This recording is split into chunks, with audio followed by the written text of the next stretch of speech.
Hello students, क्या हाल चाल है जी। मैं सुभाष हमारा फिजिक्स लेक्चरर आपका शेखावट एजुकेशन हब चैनल पर आपका स्वागत करता हूं। आज हम फिर एक नई क्लास के साथ आपके सामने पेश हैं और वही क्लास चैप्टर नंबर ये एनसीईआरटी फिजिक्स कक्षा 12 चैप्टर नंबर आपका 9 है, अध्याय 9 है, माफ कीजिएगा। ठीक है, रे ऑप्टिक्स। और हमारा लास्ट टॉपिक है आज। पिछली क्लास में हमने बताया था आपको एक आपके अपूर्ति दूरदर्शी या खगोलीय दूरदर्शी, उसके बारे में हमने डिटेल से पढ़ा था। आज हम पढ़ने वाले हैं परावर्ती दूरदर्शी और इसके जो निर्माता थे बनाने वाले केशग्रेन, उन्हीं के नाम से इसको जाना जाता है, केशग्रेन दूरदर्शी।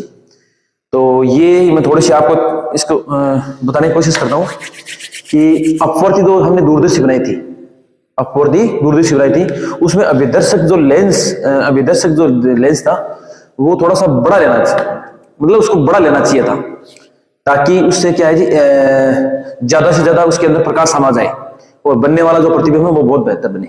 लेकिन उसमें एक बहुत बड़ी दिक्कत थी, इसमें अपवर्ती दूरदर्शी में उसमें दो मोटे तौर पे कमियां थी। एक तो थी वर्ण विपतन की और एक गोली विपतन। वर्ण विपतन तो क्या है, अभी हम लास्ट में क्वेश्चन भी लिखेंगे कि परावर्ती दूरदर्शी अपवर्ती दूरदर्शी की तुलना में श्रेष्ठ है क्यों, मतलब ये ज्यादा बेहतर है उसकी वजह। अब इसके पीछे रीजन क्या है कि अपवर्ती दूरदर्शी में जो हम जैसे मान लीजिए ये आपका वो अभिदर्शक उत्तल लेंस है बड़े वाला, ठीक है। अब इसमें क्या होता है जी, जैसे मान लीजिए एक तो वर्ण विपतन। वर्ण विपतन का मतलब है कि प्रकाश अपने अवयवी रंगों में डिवाइडेशन होगा। जैसे मान लीजिए यहां से इसका अपवर्तन होगा तो ये देखो लाल, फिर ये आपका इधर ये रेड है, ये वोलेट, यानी प्रकाश ये आपका यहां से ऐसे ऐसे विबग्योर में हो जाएगा जैसे, ठीक है, यानी वो 7 रंगों में डिवाइडेशन हो जाएगा। तो जो आपका बनने वाला जो प्रतिबिंब है वो रंगीन बनेगा, एकदम चमकीला नहीं बनेगा, स्पष्ट नहीं बनेगा। दूसरी बात ये बड़ा होना चाहिए, और बड़ा होगा तो ज्यादा खर्चीला हो जाएगा, बहुत महंगा आता है। अगर इसको बहुत बड़ा लेंगे तो बहुत मतलब महंगा होगा, ठीक है। तो वर्ण विपतन की तो क्या समस्या है कि प्रकाश अपने अवयवी रंगों में डिवाइडेशन हो जाएगा, तो वो मतलब साफ नहीं बन पाएगा ढंग से, रंगीन बनेगा, ऐसे सारे रंग होंगे उसमें मिक्स, ठीक है। एक है गोली विपतन की। अब ये बड़ा है तो इसको ठहराना बहुत मुश्किल है भाई, ये बहुत बड़ा है तो इसको ठहराना बहुत मुश्किल है, ठहराएंगे कैसे इसको, तो ये भी बहुत बड़ी समस्या है। उसमें ऐसी समस्या नहीं है। कौन सी में? परावर्ती दूरदर्शी में। परावर्ती दूरदर्शी में हम क्या करेंगे, इस जो आपकी ये अभिदर्शक जो लेंस है बड़े द्वारक और अधिक फोकस दूरी का, इसकी जगह हम क्या करेंगे, अधिक फोकस दूरी और अधिक द्वारक का एक अवतल दर्पण लेंगे जी। अब अवतल दर्पण में दर्पणों में वर्ण विपतन की कोई समस्या नहीं होती है, ठीक है। तो उसमें एक तो न तो वर्ण विपतन की समस्या है और न ही गोलीय विपतन। क्यों कि दर्पण को तो एक साइड में आप इधर से पूरा सपोर्ट मिल जाता है उसको। जैसे मान लीजिए आपका ये है, मान लीजिए ये अब अवतल दर्पण है तो इधर से इसको, अब इधर से आप चाहे कुछ भी लगाओ, इसको ठहराना बहुत आसान है, ठीक है। दूसरी बात, ये बहुत महंगा होता है, इसको भाई हम तो क्या करेंगे, ज्यादा बेहतर एकदम प्रतिबिंब प्राप्त करने के लिए हम बहुत बड़ा लेने की कोशिश करेंगे। अब इसको बड़ा लेंगे तो ज्यादा महंगा होगा, ये बहुत सस्ता मिलेगा, ठीक है। तो मैं इधर जो आपके एनसीईआरटी में जो सिलेबस में क्या दे रखा है वो मैं इधर बढ़ाने की कोशिश करता हूं, ठीक है जी। अब देखो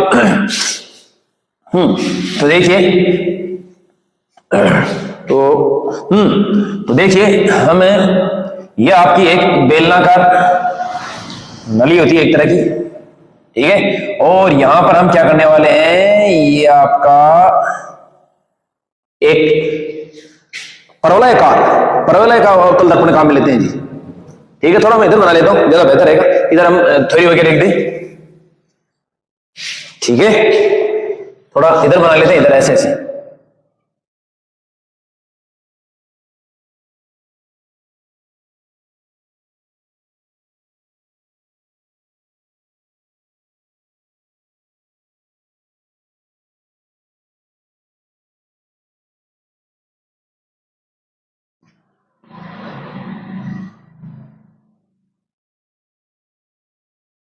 ठीक है। तो ये बेलनाकार नली है और यहां पर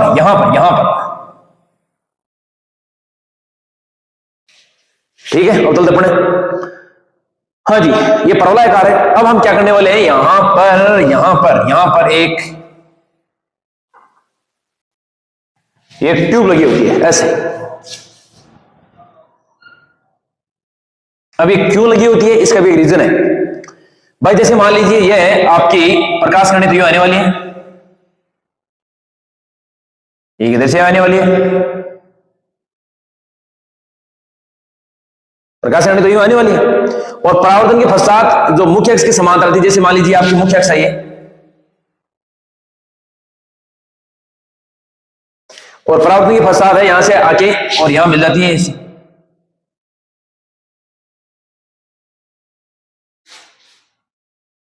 ओ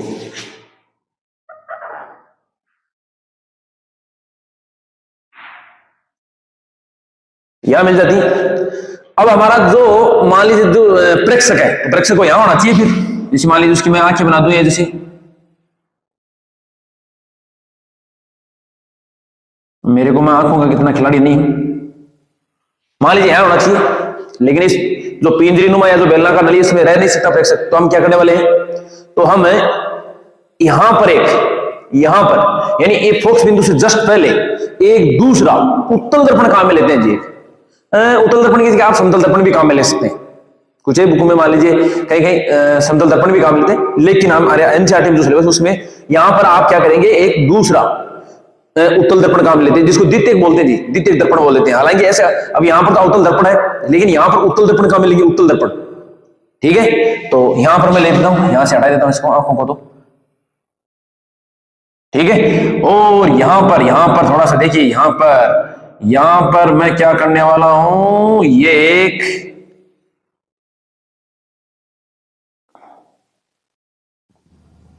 यहां पर एक दूसरा दर्पण काम लेते हैं, इसको द्वितीयक दर्पण के नाम से जाना जाता है। तो क्या है जी, ये द्वितीयक दर्पण भी कहते हैं, द्वितीयक दर्पण या उत्तल दर्पण है ये। ठीक है, अभी यहां आप ये फोकसित हो गई, तो ये फिर परावर्तन के बाद ये इधर आने वाली है। ठीक है, जैसे मान लीजिए ये आई,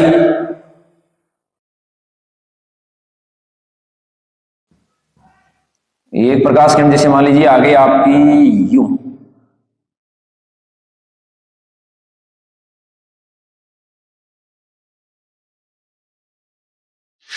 ये मार्कर की थोड़ी समस्या रहती मेरे तो भाई।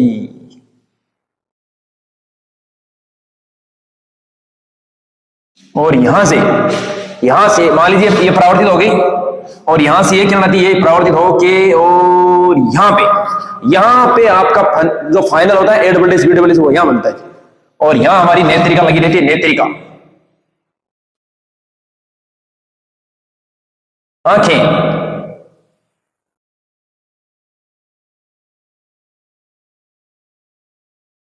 तो यहां पर फाइनल जो प्रतिबिंब है यहां बन जाता है सर। ठीक है,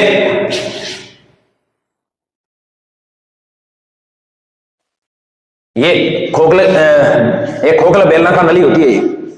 ठीक है, तो ये आपका फाइनल यहां पर बनने वाला है, यहां पर। ठीक है, इसको बोलते हैं अभिदर्शक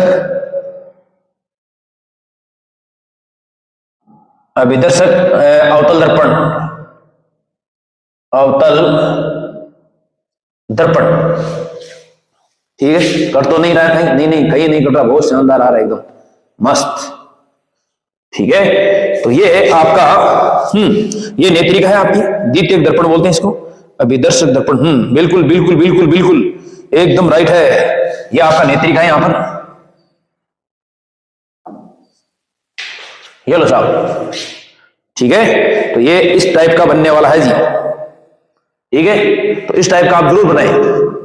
ठीक है जी, इसको क्रिस गेन, इसको क्या बोलते हैं जी, क्रिस गेन दूरदर्शी भी बोलते हैं ऐसे। देखो इसका नाम है कैसेग्रेन। तो कैसेग्रेन, क्योंकि इसका कैसेग्रेन दूरदर्शी ये है साहब। ठीक है, तो ये जरूर बनाए आप। ठीक है, हम थोड़ी सी इसकी वगैरह लिख देते हैं। हाँ जी,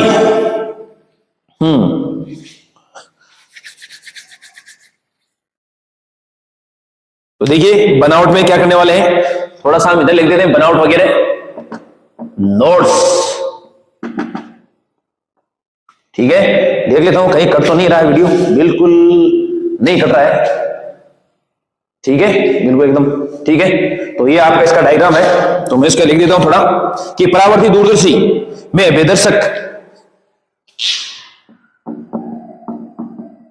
परावर्ती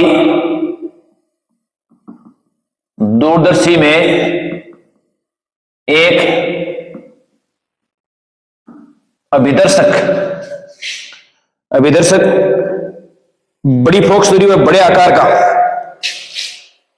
अभिदर्शक अधिक फोकस दूरी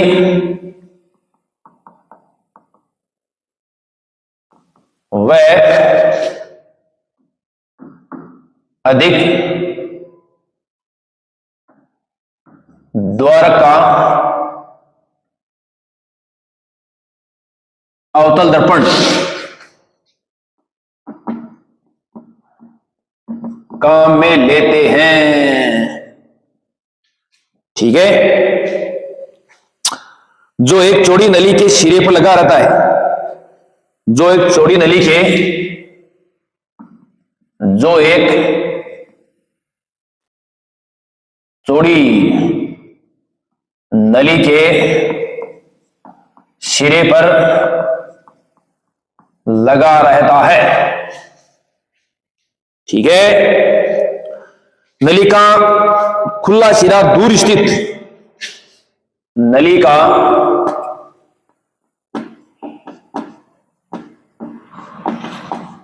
खुला सिरा दूर स्थित वस्तु की ओर, खुला सिरा दूर स्थित वस्तु की ओर दिष्ट किया जाता है, दूर स्थित वस्तु की ओर दिष्ट किया जाता है, ठीक है। परंतु इस दूरबीन की एक समस्या, परंतु इस दूरदर्शी की एक समस्या यह होती है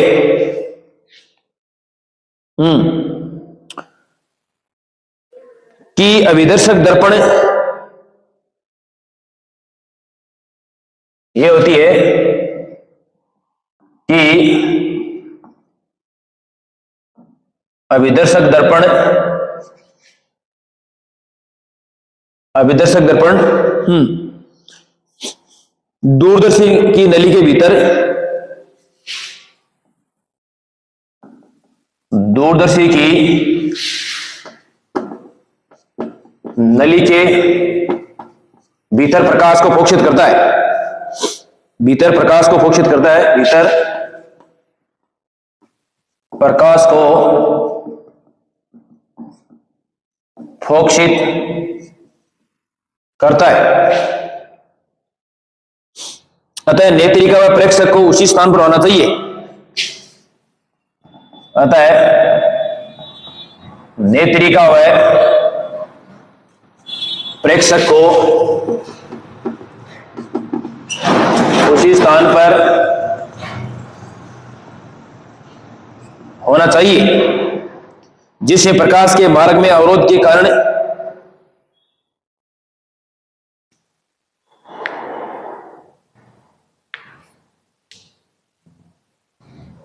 उसी स्थान पर होना चाहिए जिससे प्रकाश के मार्ग में अवरोध के कारण, जिससे प्रकाश के मार्ग में अवरोध के कारण कुछ प्रकाश कम हो जाता है, अवरोध के कारण कुछ प्रकाश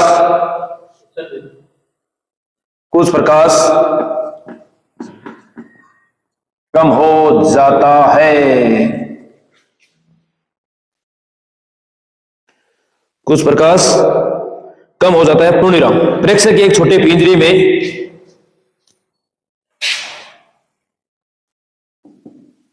प्रेक्षक एक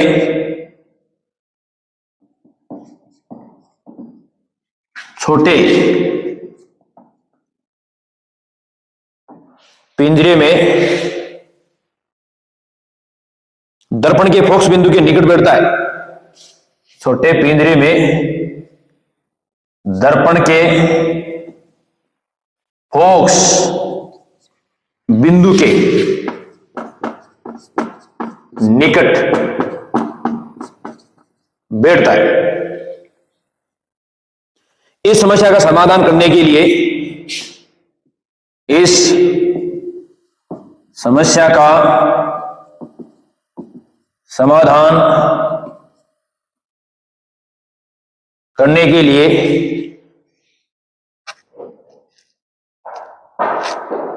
फोकसित होने वाले प्रकाश को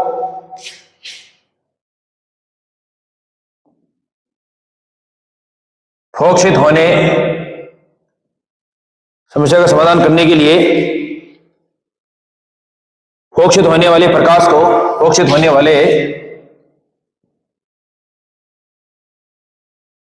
को किसी अन्य दर्पण द्वारा विक्षेपित कर दिया जाता है। किसी अन्य दर्पण द्वारा विक्षेपित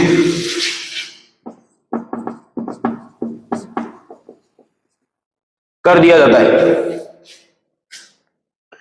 चित्रानुसार इसमें आपतित प्रकाश को फोकसित करने के लिए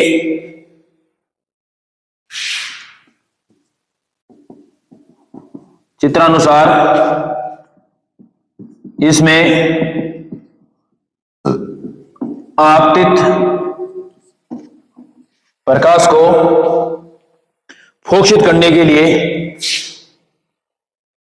प्रकाश को फोकसित करने के लिए आपतित प्रकाश को फोकसित करने के लिए किसी उत्तल द्वितीयक दर्पण का उपयोग किया जाता है।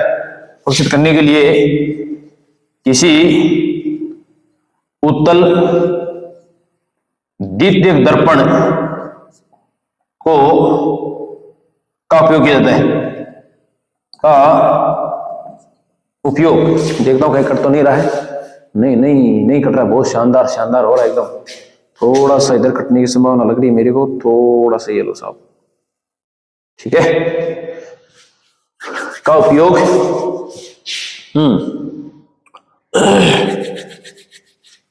किया जाता है।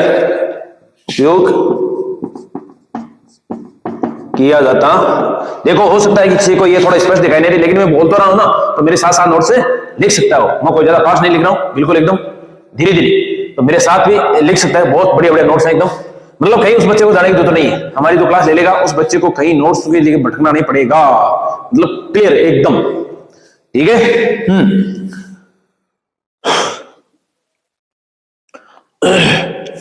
किसी द्वितीयक दर्पण का उपयोग किया जाता है जो अभिदर्शक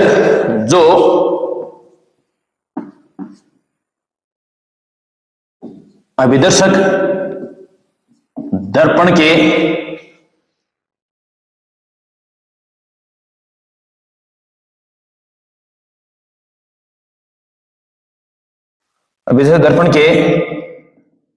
फोकस बिंदु से थोड़ा पहले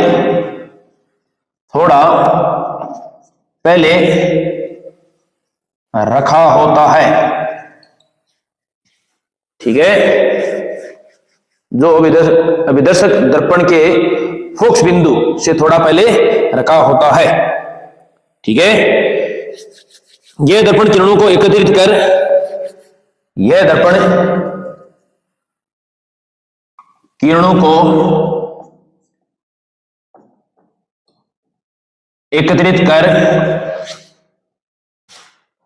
कट तो नहीं कट रहा है, बिल्कुल एकत्रित कर। थोड़ी राइटिंग तो अच्छी नहीं है, लेकिन फिर भी कोशिश करते हैं बेहतर लिखने की। हाँ, मैं इसको थोड़ा सा यहां से बढ़ा देता हूं भाई। आपने स्क्रीनशॉट तो ले लिया होगा, कई बार मौका देता हूं मैं इसे।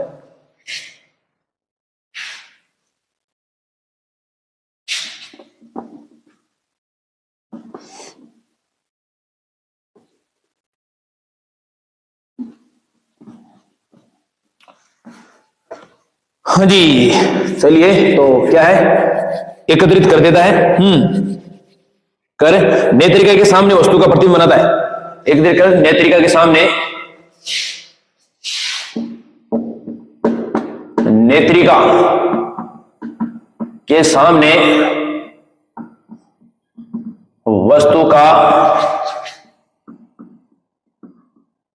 प्रतिबिंब बना देता है।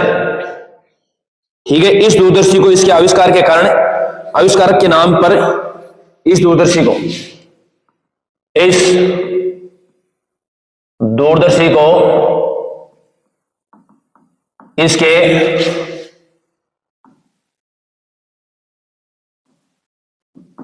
आविष्कारक के नाम, आविष्कारक के नाम पर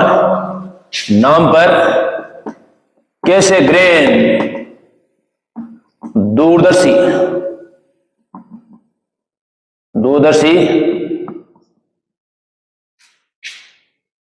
कहते हैं। हाँ जी, तो और इसके आवर्धन क्षमता लिख देते हैं। बस हो गई, इसकी तो सारी क्लियर है। थोड़ा मैं यहां से हटा देता हूं।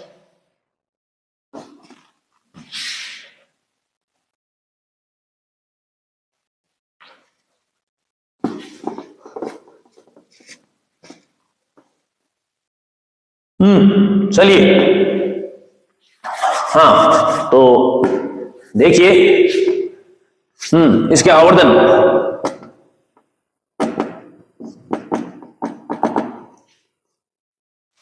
देखिए दूरदर्शी का आवर्धन क्षमता, तो आवर्धन है, तो चलिए तो क्या है जी, वही बीटा बाई अल्फा। इसका सीधा मैं सूत्र लिखा देता हूं आपको। तो यहां पर देखिए आवर्धन है m बराबर है इसका f नॉट बटा f e। बस केवल इतना याद रखें आप, ज्यादा याद रखने की जरूरत नहीं है। ठीक है, और ये किस कंडीशन में है, जब अंतिम प्रतिबिंब अनंत पर बने। ठीक है, दूसरा एक और लिखा देते हैं आपको, जब अंतिम प्रतिबिंब स्पष्ट देखने की न्यूनतम दूरी पर बने। जब थोड़ा उसका आ जाएगा, m बराबर है आपका माइनस का, नहीं सॉरी माफ कीजिएगा, एफ ओ बटा F E 1 plus F E by D, ये आने वाला है साहब उसका। जब अंतिम प्रतिबिंब स्पष्ट देखने की न्यूनतम दूरी पर बने, जब अंतिम प्रतिबिंब स्पष्ट देखने की न्यूनतम दूरी पर बने। ठीक है जी, ये है आपके, ये आपका परावर्ती दूरदर्शी है। कैसे ग्रेन दूरदर्शी भी कहलाती है, क्यों इसका इस्तेमाल करते हैं, मैं आपको एक बार वापिस, आप इसका स्क्रीनशॉट ले सकते हैं। अपवर्ती दूरदर्शी से दूर स्थित, हाँ अपवर्ती दूरदर्शी की तुलना में आपका थोड़ा सा अपवर्ती दूरदर्शी से दूर स्थित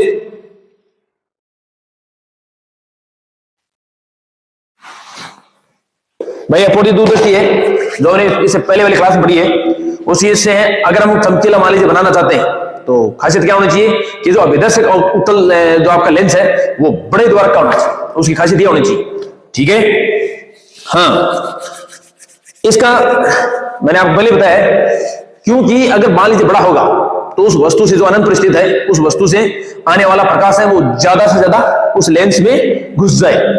ठीक है जी, हाँ जी।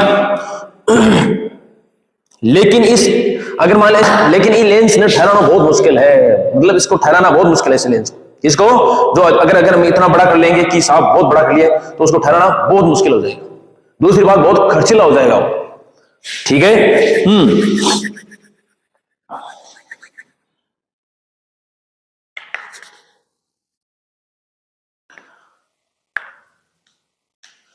तो ये मेरे ख्याल से ये आपका है परावर्तित दूरदर्शी क्लियर हो चुकी है। इसके दोनों ये फॉर्मूले हैं। जब अंतिम प्रतिबिंब स्पष्ट अनंत पर बने तब एफ बराबर, सॉरी एम बराबर एफ नॉट बटा एफ ई, और जब अंतिम प्रतिबिंब स्पष्ट देखनी न्यूनतम दूरी पर है तब m बराबर है एफ ओ बटा F E 1 plus F E बटा डी।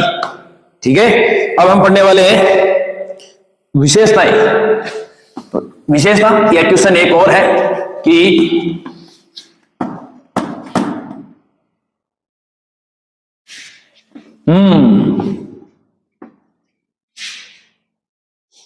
तो क्या क्या विशेषता है जी, यहां पर क्वेश्चन लिखेंगे। एक क्वेश्चन ये है कि परावर्ती दूरदर्शी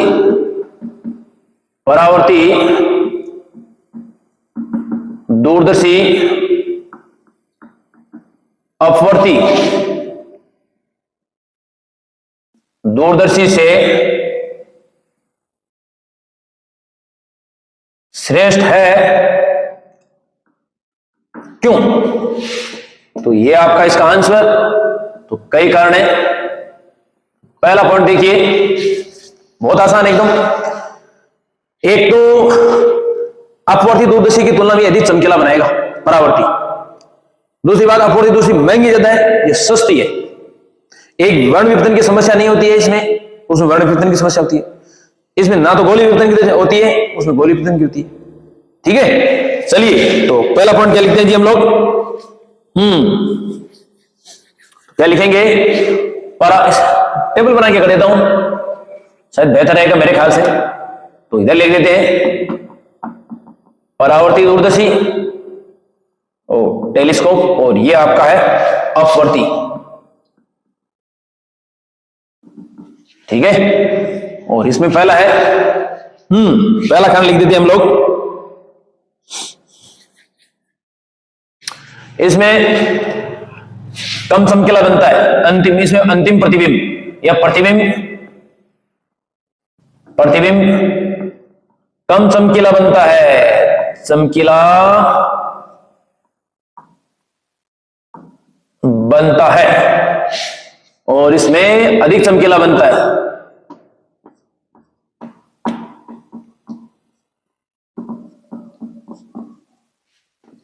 दूसरा है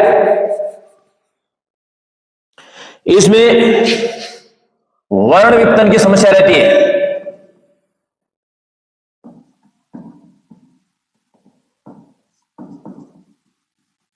और इसमें वर्ण विपतन की समस्या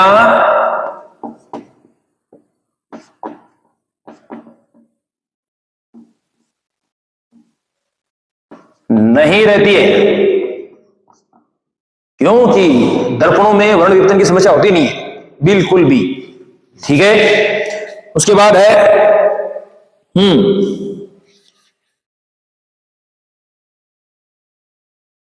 हाँ जी, इसमें देखो तीसरा, इसमें गोलीय विपतन की समस्या रहती है। इसमें गोलीय विपतन की समस्या रहती है। तीसरा, इसमें परवलयाकार अवतल दर्पण के उपयोग से गोलीय विपतन की समस्या नहीं होती है या नहीं रहती है। ठीक है, नेक्स्ट है इसके बाद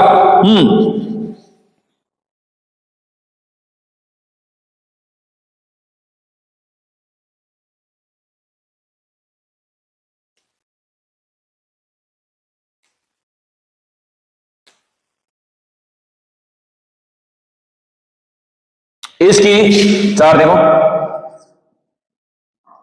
इसकी आवर्धन क्षमता व विभेदन क्षमता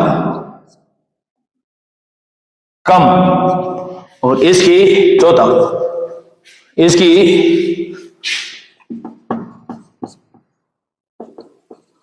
आवर्धन क्षमता व विभेदन क्षमता अधिक होती है। इसके अलावा यह दूरदर्शी सस्ती होती है, जबकि यह दूरदर्शी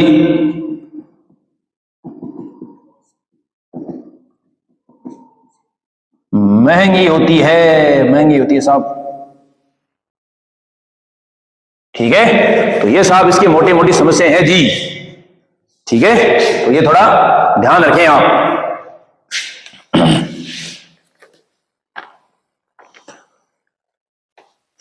ये इसकी मोटी मोटी समस्या है साहब, अच्छी खासी समस्या हैं।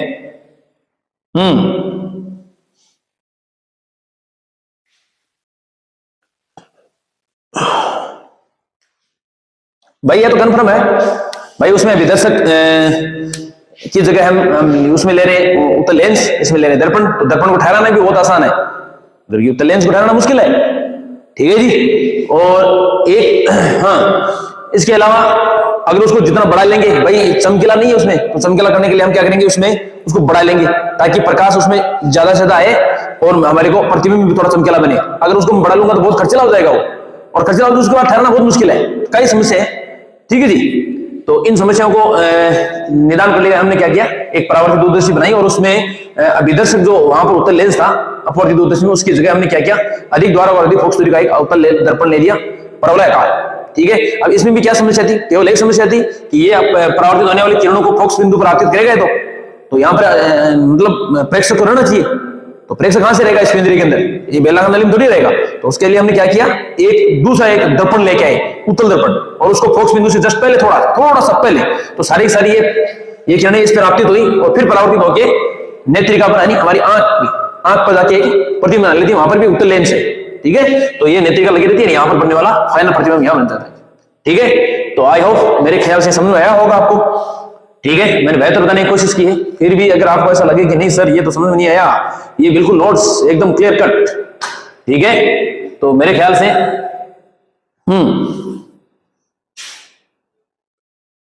तो ये आप स्क्रीनशॉट लें इसका, नोट्स एकदम बिल्कुल प्रॉपर लिखाए गए हैं आपको। ठीक है, तो अगला टॉपिक हम पढ़ने वाले हैं इंद्रधनुष। ठीक है, तो यू आर रेडी, तो हमने इसका स्क्रीनशॉट लें। हाँ जी, ये लो साहब, इसको हटा देते हैं हम।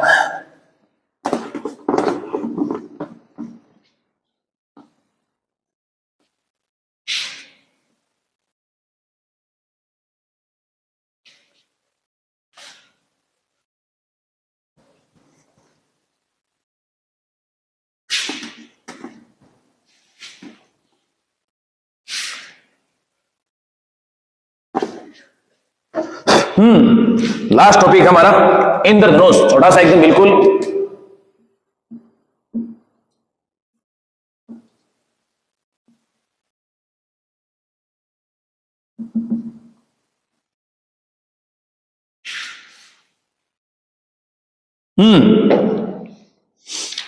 तो चलिए हम इंद्रधनुष के बारे में पढ़ने स्टार्ट करते हैं। आपको बेहतर बताने की कोशिश करेंगे कि हाँ क्या इंद्रधनुष है क्या नहीं है। ठीक है ना, तो चलिए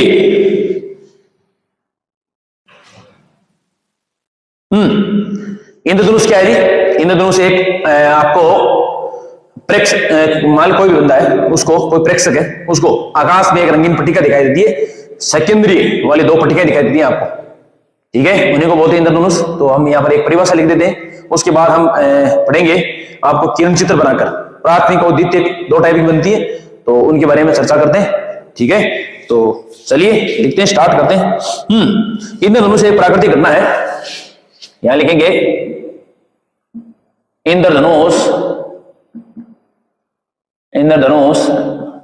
एक प्राकृतिक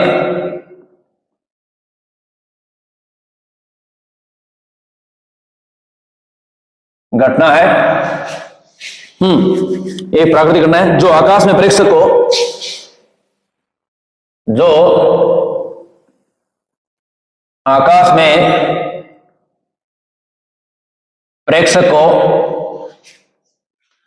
सेकेंडरी अर्थापों के रूप में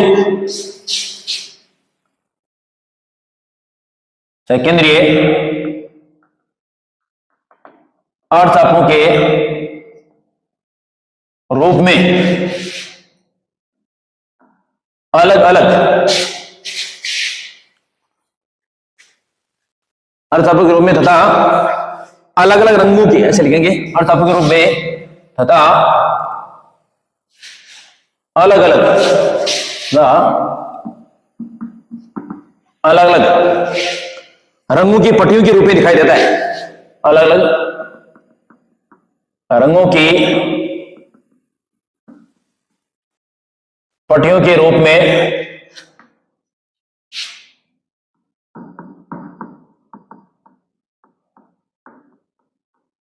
ठीक है दिखाई देता है। देखो जी,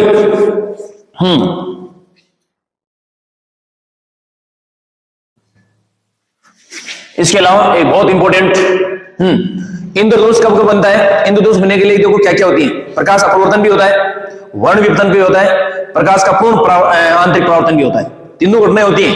क्या क्या होता है? अपवर्तन, वर्ण विपतन और पूर्ण आंतरिक परावर्तन। ये तीनों घटनाओं का सम्मिलित रूप है इंद्रधनुष। मैं आपको करके बताऊंगा एक एक चीज, ठीक है। देखिए इंद्रधनुष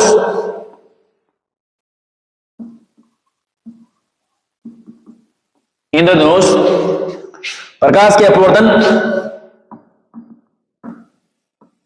प्रकाश के अपवर्तन, वर्ण विपतन तथा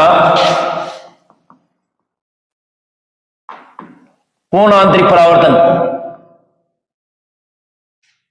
वर्ण विपतन तथा पूर्ण आंतरिक परावर्तन की एक सम्मिलित घटना है, कि एक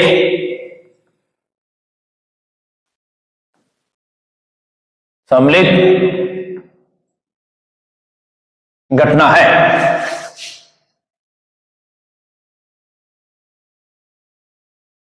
ठीक है, ये आप थोड़ा ध्यान दें। चलिए हम कोशिश करते हैं आपको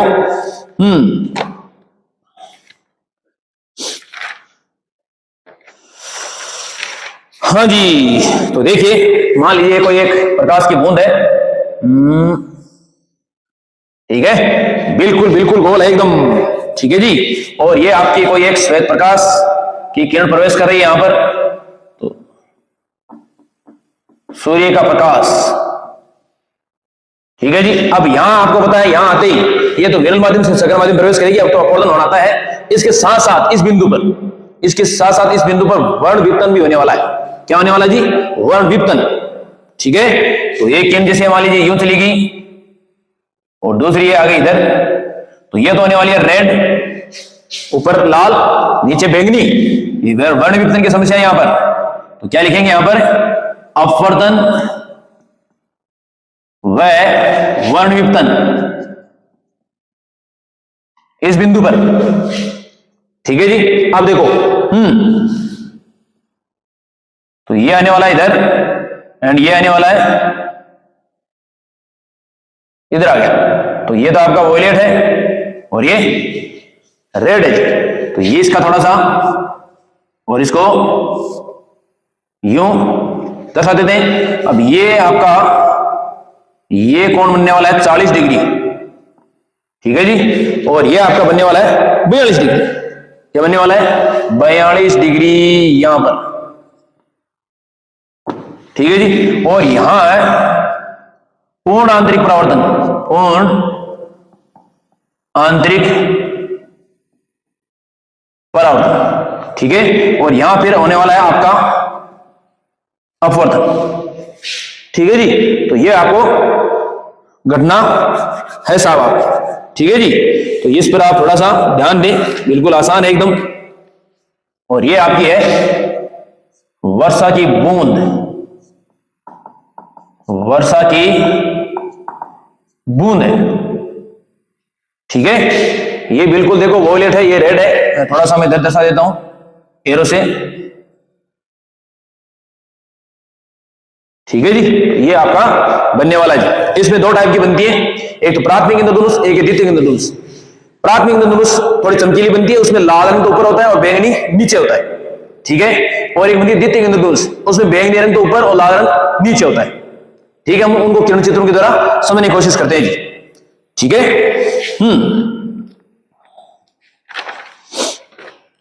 आई बात समझ में? हाँ जी, तो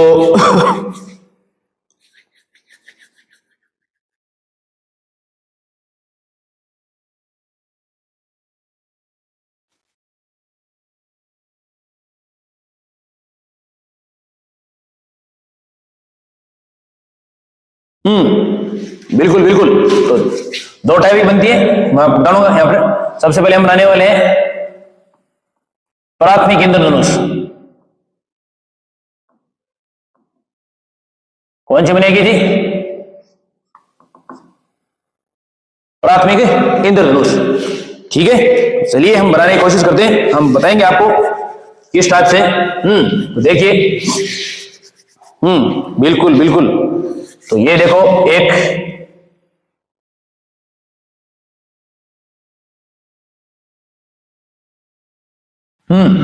तो एक जैसे ये मान लीजिए,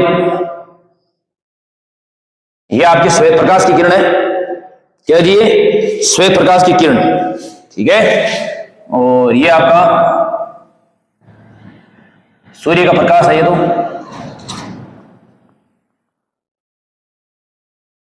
ठीक है, तो ये वही आपका सेम सेम प्रोसेस होने वाला एकदम। ठीक है,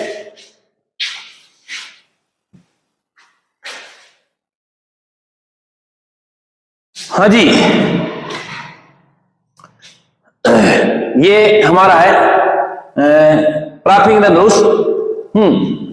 और इसमें देखो हमने ये पढ़ लिया है कि इंद्रधनुष में कौन कौन सी घटनाएं होती हैं। प्रकाश का अपवर्तन भी होता है, वर्ण विक्षेपण भी होता है, सॉरी वर्ण विपतन, एक मिनट मैं देख लेता हूं। वर्ण विक्षेपण होता है, वर्ण विपतन नहीं, माफ कीजिए, वर्ण विक्षेपण। ठीक है, और पूर्ण आंतरिक परावर्तन होता है। दो टाइप की बनती है, प्राथमिक और द्वितीयक। तो प्राथमिक थोड़ी चमकीली बनती है, उसमें लाल रंग ऊपर बैंगनी नीचे, जबकि द्वितीयक इंद्रधनुष है वो थोड़ी धुंधली बनती है, स्पष्ट ज्यादा नहीं बनती है, उसमें बैंगनी रंग ऊपर और लाल रंग नीचे बनता है। इसमें देखिए आप, ये सूर्य की आने वाली प्रकाश किरण है, तो यहाँ पर इसका अपवर्तन होता है।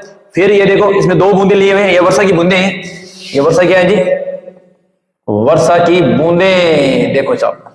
ठीक है, यहाँ आने के बाद फिर देखो यहाँ पर पूर्ण आंतरिक परावर्तन, फिर अपवर्तन यहाँ पर। तो देखो ये आपके बैंगनी और ये लाल रंग डिवाइडेशन होगी। फिर देखो ये दूसरी बूंद लेते हैं, तो इसमें देखिए आप, तो दूसरी बूंद में ये प्रकाश किरण गई, फिर यहाँ पर है। तो देखो जैसे यहाँ पर वॉयलेट और रेड बना है, यहाँ पर भी वॉयलेट और रेड, तो रेड और वॉयलेट। तो ये आपकी जो यहाँ पर बनने वाली ये पट्टी का है, यहाँ पर ये देखो ये, तो इसमें ये लाल रंग ऊपर है और बैंगनी है बीच वाले, ये सारे बीच में आ जाएंगे इस कलर। ठीक है, तो ये प्राथमिक इंद्रधनुष बन चुकी है जी। ठीक है, इसी प्रकार हम दूसरे समझने की कोशिश करते हैं। अब मैं आपको बताऊं प्राथमिक इंद्रधनुष में देखो क्या क्या होता है। अपवर्तन हो गया, दो बार अपवर्तन, देखो यहाँ पर, और एक बार पूर्ण आंतरिक परावर्तन। ठीक है जी, अब आओ द्वितीयक इंद्रधनुष में। तो द्वितीयक इंद्रधनुष में देखो, तो द्वितीयक इंद्रधनुष में क्या मामला है कि इसमें देखो सूर्य का प्रकाश आता है, प्रकाश किरण आई, यहाँ पर अपवर्तन हुआ इसका, यहाँ पर पूर्ण आंतरिक परावर्तन, यहाँ पर भी पूर्ण आंतरिक, यानी दो बार पूर्ण आंतरिक परावर्तन और दो बार अपवर्तन होता है जी। ठीक है, अब यहां पर आइए देखा, तो ये देखो फिर रेड और ये वॉयलेट डिवाइडेशन हो गया। अब देखिए आप, या इसी प्रकार दूसरी बूंद लेते हैं, तो दूसरी बूंद में क्या होगा, रेड और वॉयलेट। तो यहाँ पर ये आपका वॉयलेट है, ये रेड है, मतलब ये बैंगनी और ये लाल रंग है। तो यहाँ पर प्रेक्षक है, तो इसमें देखो ये बन जाएगी ये पट्टी। तो इसमें सारे कलर आने वाले, ऊपर तो वॉयलेट है, नीचे क्या है जी, रेड है। तो रेड है 50 डिग्री का कोण बनाएगा, ये वॉयलेट कितना डिग्री बनाएगा, 36 के साथ 53 डिग्री का कोण। ठीक है, हाँ जी, तो ये इस टाइप का बनने वाला है द्वितीयक और प्राथमिक इंद्रधनुष। ठीक है, हम इनमें थोड़ा सा अंतर वगैरह एक टेबल के जरिए हम लिखने की कोशिश करते हैं जी। ठीक है, तो आइए मेरे साथ, ये किरण चित्र वगैरह आप दे सकते हैं, स्क्रीनशॉट ले लें आप इनका।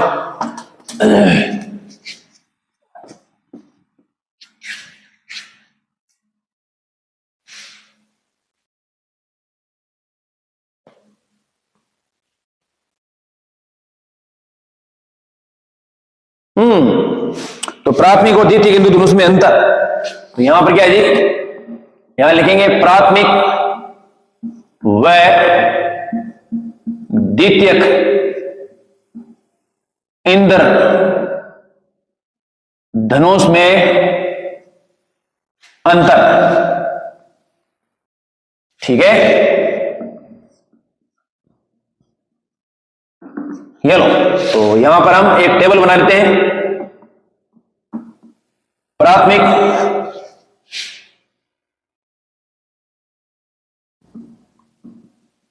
इंद्रधनुष एंड ये आपकी है द्वितीयक इंद्रधनुष। ठीक है, तो इसमें देखो पहला, तो पहला देखिए आप यहां लिख देते हैं पहला। तो पहला इसमें देखो बहुत आसान है एकदम। इसका निर्माण प्रकाश किरण का वर्षा की बूंदों पर 2 बार अपवर्तन व एक बार पूर्ण आंतरिक परावर्तन के कारण होता है। इसका निर्माण प्रकाश किरण का, इसका निर्माण प्रकाश किरण का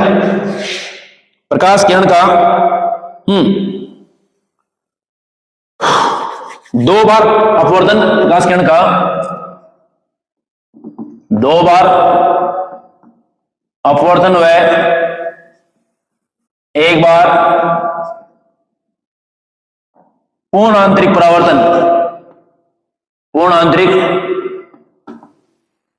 परावर्तन के कारण होता है। ठीक है, इसमें देखिए, इसमें 2 बार अपवर्तन और 2 बार पूर्ण आंतरिक परावर्तन। इसमें क्या होगा जी, इसका निर्माण 2 बार अपवर्तन व 2 बार पूर्ण आंतरिक परावर्तन।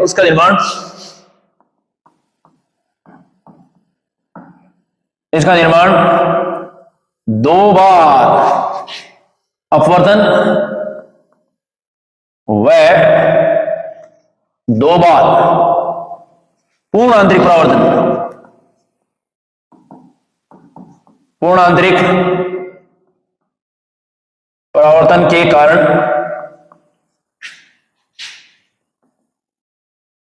होता है। ठीक है, नंबर 2,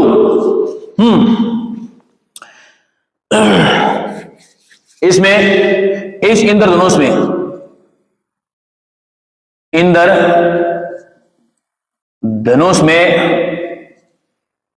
लाल रंग ऊपर, लाल रंग सबसे ऊपर व बैंगनी रंग सबसे नीचे होता है। इसमें देखिए, इस इंद्रधनुष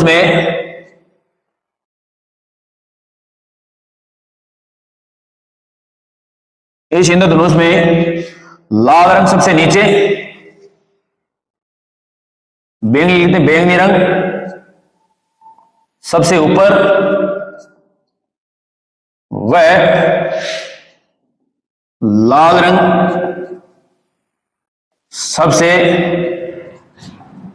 नीचे होता है। ठीक है, तीसरा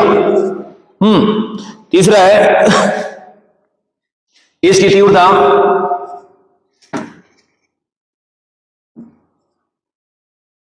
तीव्रता अधिक होने के कारण स्पष्ट दिखाई देती है।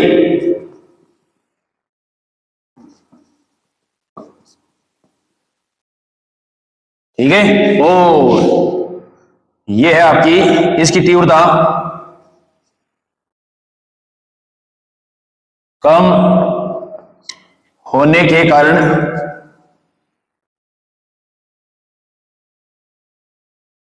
धुंधली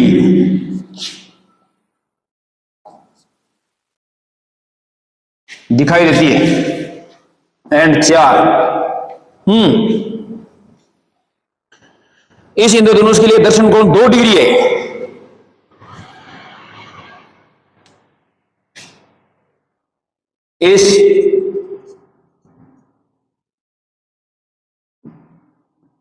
इस इंद्रधनुष के लिए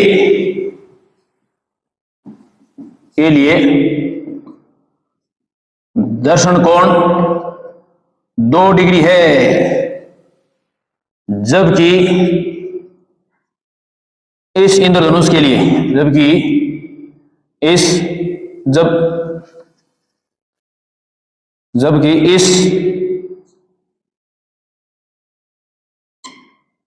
इस इंद्रधनुष के लिए दर्शन कोण 3 डिग्री है। ठीक है। इसकी चौड़ाई कम होती है, इसकी चौड़ाई कम होती है, इसकी चौड़ाई अधिक होती है। ठीक है जी। अब देखिए, आप स्क्रीनशॉट ले सकते हैं आप इसका। हम 2-4 और लिख लेते हैं, 1-2 जो भी है।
इतने बहुत है, इतने इसकी बहुत है जी।